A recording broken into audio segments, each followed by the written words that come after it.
Вітаю вас, друзі! Сьогодні просто заради стабільності, щоб росіяни не втикали, до Московської області полетіли українські дрони. Уже ж 10-й летит.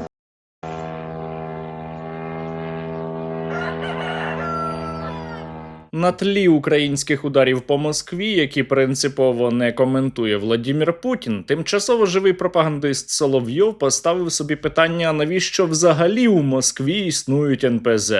А навіщо вони взагалі існують на так званій Росії? Ну вопрос простой. Вообще зачем нужно НПЗ в Москве? Є іще одне дуже актуальне питання, навіщо потрібне місто Вороніж, і, напевно, саме так подумали українські ракети, узяли і туди завітали сьогодні, просто поки я записував оцей випуск. А ще українські безпілотники вночі завітали до Брянська. Там під атакою була залізнична інфраструктура. Постраждала залізнична інфраструктура і у тимчасово окупованому Бердянську. Опа, еще.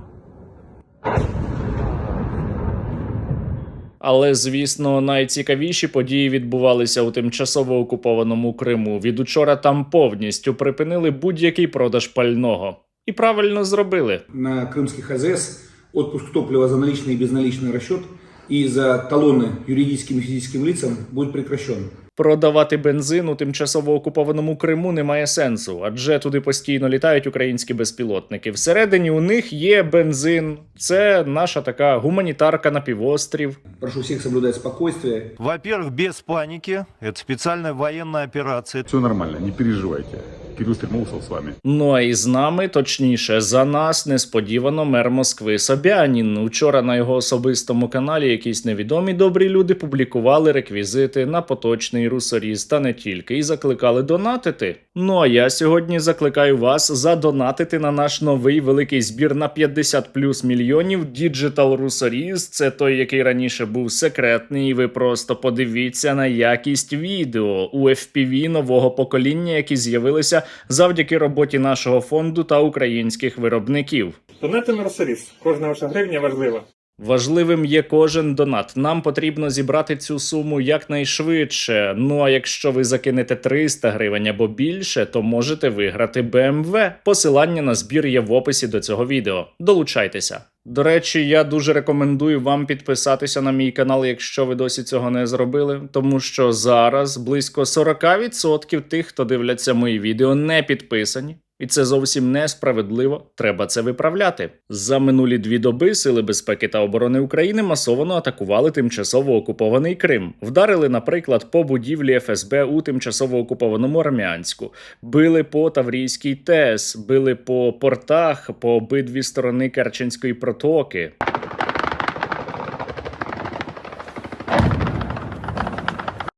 Тачку летит. В тачку. На! Непогано дісталося також і поромам, які росіяни використовували для того, щоб незаконно відвідувати тимчасово окупований Крим та доставляти туди пальне. Загорілися учора щонайменше 3, а залізничний вже давно не працює, бо його розбомбили. 3 парома горят. 1, 2, 3. Безпілотники Служби безпеки України атакували комплекси російської ППО безпосередньо на Кримському мосту. А ще українські дрони розбомбили порти Кавказ та порт Керч, тобто по обидва боки протоки. Там попали, по-моему, в нефтебазу какую-то или что, просто всю ночь. Огонь херачит, было там сколько. Внаслідок оцих атак виникли дуже значні проблеми і з пальним у тимчасово окупованому Криму, і з електроенергією, і окупаційна адміністрація Севастополя була змушена запровадити фактично комендантську годину. Супермаркеты, крупные магазины будут работать до 20 часов. Бензин 22-23 не будет отпускаться. Кафе, внимание, тоже будут работать до 20:00. Ну, это трэш, конечно, потому что летом. Тому що літо. Тому що це українське літо, і воно буде найтяжчим для так званої Росії за усю війну. До речі, навіщо потрібні супермаркети, якщо у них усе одно не завжди можна придбати продукти? Смотри, мука 1 штука Круто. Муку можно взять одну штуку только.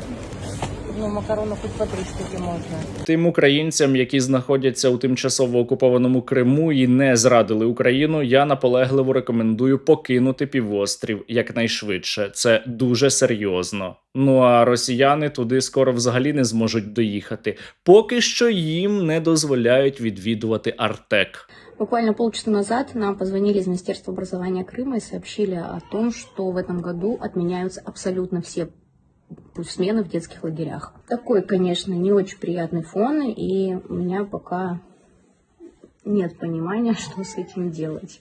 Інші окупанти також не розуміють, що їм робити. Вони приперлися у тимчасово окупований Крим. Виїхати звідти надзвичайно складно, пального немає, залізниця не працює майже, і ще й літають постійно українські дрони.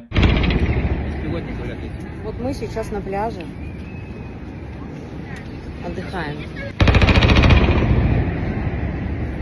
Стабильность – это крайне важно. Зрештою, вони, і не тільки вони, прийняли єдине правильне для себе рішення – валити із українського Криму якнайшвидше. Уезжаем из Крыма, Мы с мужем бежали на последние деньги из Крыма в деревню. Что нас заставило это сделать? Очко сжимается так иногда. Мы приняли решение, что вернемся на последние деньги на родину мужа, на Алтай в деревню. Ехали на вокзал. Это не вокзал. Это вообще не вокзал. Мы непонятно где стоим, в камнях чисто. Это просто трэш. Боже, почему я здесь? Я хочу обратно в Москву. Не розумію, чому вони плачуть, адже їх попереджали. Їм казали, що із українського Криму треба тікати якнайшвидше, тому що він рано чи пізно буде перетворюватися на острів. Мостів там не так вже й багато. Федорова, который угрожает превратить Крым в остров и устроить ад для россиян. А тим часом кремлівські пропагандисти із дуже великим нетерпінням чекають, коли ж Україна завдасть ударів по Кримському мосту. І навіть намагаються здогадатися, чим же саме ці удари будуть завдані. Ракетами «Фламінго», ФП-2, «Нептунами» або чимось іншим. Гадки не маю, що може статися із Кримським мостом. І що ж буде із усіма іншими мостами, які ведуть у тимчасово окупований Крим? Противник сейчас что делает? То есть они сейчас сухопутный коридор практически перерезали, мост Чонгар, да, они будут дальше по нему бить, пока его не выведут Как из с строя. Антоновским. Як і з Антонівським? Тобто тоді, коли росіяни були змушені тікати із українського Херсона, тому що у них не було логістики? Та ні. Це точно не спрацює. Це ж не спрацювало. Это никак не влияет, и это вообще никак не повлияет. Это никак не повлияло на ход специальной военной операции. Становище окупантів в українському Криму стрімко погіршується. І буде погіршуватися і надалі. Що ж у такому разі їм варто зробити? Може тікати, евакуюватися? Ні. Потрібно просто терпеть. Терпеть надо. Надо уметь терпеть. Как долго мы все это будем терпеть, вот по большому счету? Ну как долго мы все это будем терпеть? Терпіти росіянам доведеться не тільки у тимчасово окупованому Криму, а й на самій так званій Росії, де подекуди вже навіть б'ються за бензин, бо його усе більше не вистачає. Что, собственно говоря, происходит? Мы что, живем в каком-то каменном веке? Мы живем в эпоху динозавров? Почему в Чувашии нет бензина? Терпіти доведеться і тимчасово живим російським пропагандистам, які закликали до агресивної війни проти України та постійно її підтримували. Хоча деякі з них вже терплять разом зі своїми дітьми. Поэтому вот это ощущение наше в тылу, которое наступает, и у меня наступает, и у меня дети спят и сидят в коридорах с февраля. Чим більше ми завдаємо глибоких ударів по так званій Російській Федерації, чим частіше ми атакуємо Москву, чим більше ми відрізаємо росіян у тимчасово окупованому Криму, тим більше до росіян доходить прозріння, що Владимир Путін, напевно, не дуже адекватний. Что руководитель нашего государства, простите за сленг, не отдупляет относительно ситуации. Он не знает истинного положения вещей. И это не оправдание президенту Путіну. Ні, це не виправдання Владимиру Путіну. Це вирок Владимиру Путіну і усій так званій Росії. Ну понятно, что Крым будут долбить сейчас со всех сторон. Душите долбить. Нас будут добивать. То есть принято решение нас добивать, нас додавливать. Поэтому добивать нас будут серьезно. Мы показали слабость. Владіміру Путіну неодноразово пропонували зустрітися із президентом України Зеленським і припинити війну. Владімір Путін постійно відмовляється, а його помічник розповідає, що він чекає взагалі-то на побєду в оцих умовах. Мы не ждем выполнения этих пониманий или договоренностей, а мы ждем победы.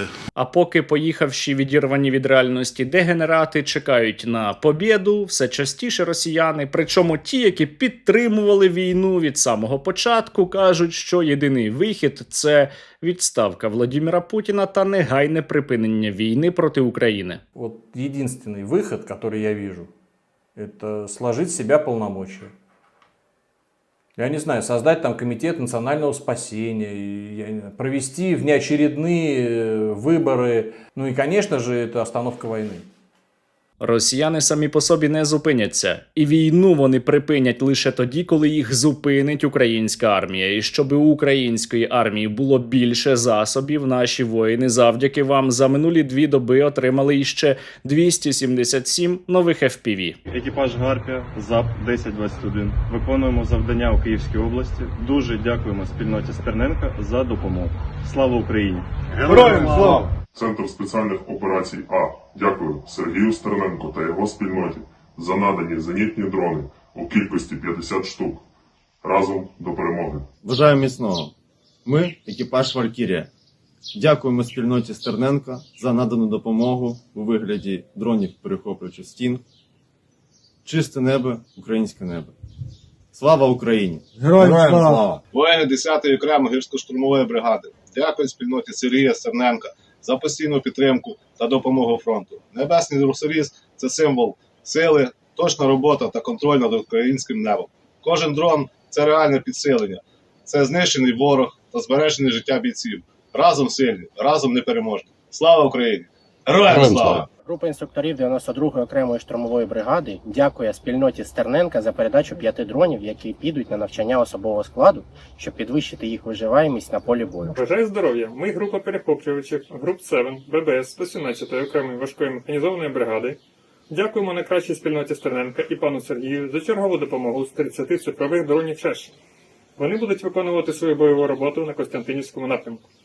Донати на Росаріс. Кожна ваша гривня важлива. Слава Україні! Ми, бійці взводу ударних БПЛА «Пан Гроуп», щиро дякуємо спільноті Стерненка та особисто Сергію за надану нам допомогу у вигляді 2 носіїв, обладнання та 50 дронів, якими ми будемо безжально нищити ворога. Слава Україні! Героям слава! Росіяни припускаються критичної помилки для своєї недокраїни, продовжуючи війну проти України. І ще більше вони добивають саму так звану Росію, не скидаючи Владіміра Путіна. Усе це вкрай погано закінчиться для них самих, але нам із вами своє робити, бути у війську або для війська та максимально допомагати силам безпеки та оборони України.